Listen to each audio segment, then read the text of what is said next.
We all want to feel mentally sharp. But what if our whole idea of what sharp even means is missing the biggest piece of the puzzle? In this explainer, we're going to take a fresh look at mental clarity, maybe from a completely different angle. So let's just start there. When I say a sharp mind, what pops into your head? What does that state actually feel like to you? For a lot of us, it's probably that classic switched-on feeling you get after a good cup of coffee, right? All of a sudden, the fog lifts, your thoughts move faster, and you just feel ready to go. Or, hey, maybe it's that deep, calm focus that comes from a really, really good night's sleep. When your thinking just feels solid and everything kind of clicks without a lot of effort. And of course, there's that incredible efficiency when you're totally in the zone. Time just disappears and you're just flowing.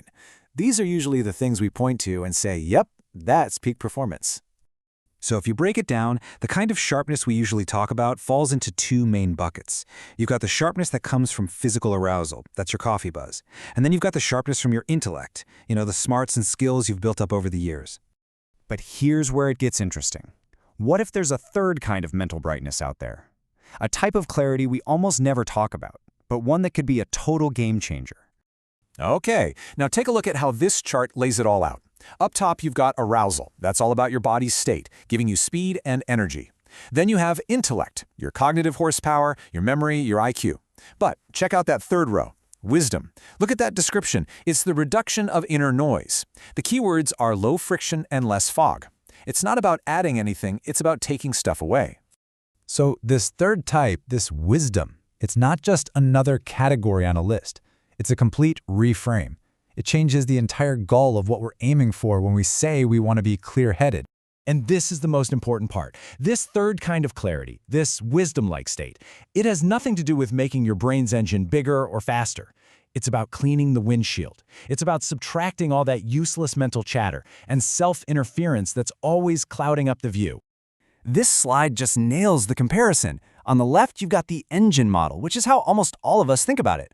We're always trying to add more horsepower to feel faster, to become superior. But look at the glass model on the right. The goal isn't to be more powerful, it's just to have less in the way. It's a huge shift from thinking more to thinking less. So what is this inner noise we're trying to get rid of? Well, think of it like all the background apps running on your phone, but in your mind. It's that constant, nagging effort of managing your ego, of worrying what other people think, of defending your ideas. It's like a layer of static between you and what's actually happening. Okay, let's bring this down to earth. What does this low-friction state actually feel like in your everyday life? How does it actually change things? Well, think about making a judgment call.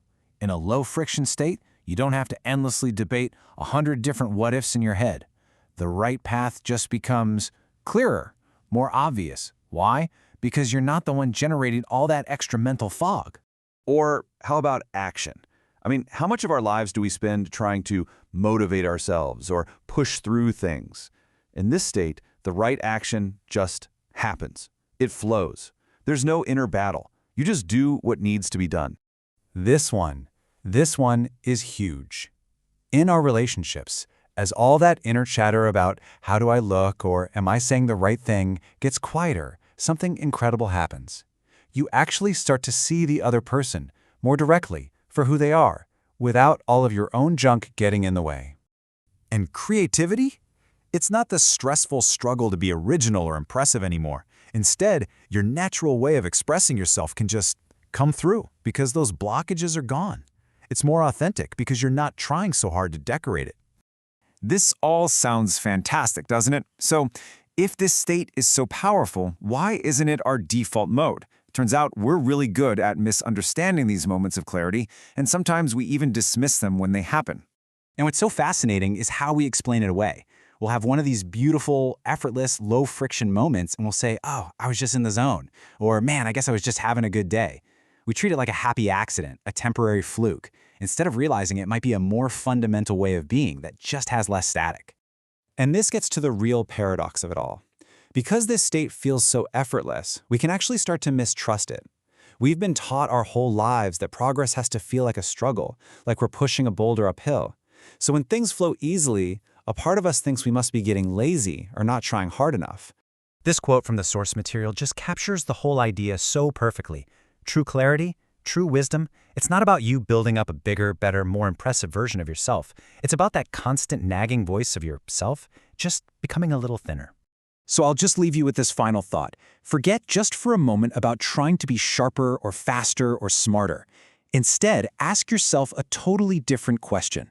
What could you achieve? What could you create? And who could you become with just a little less friction?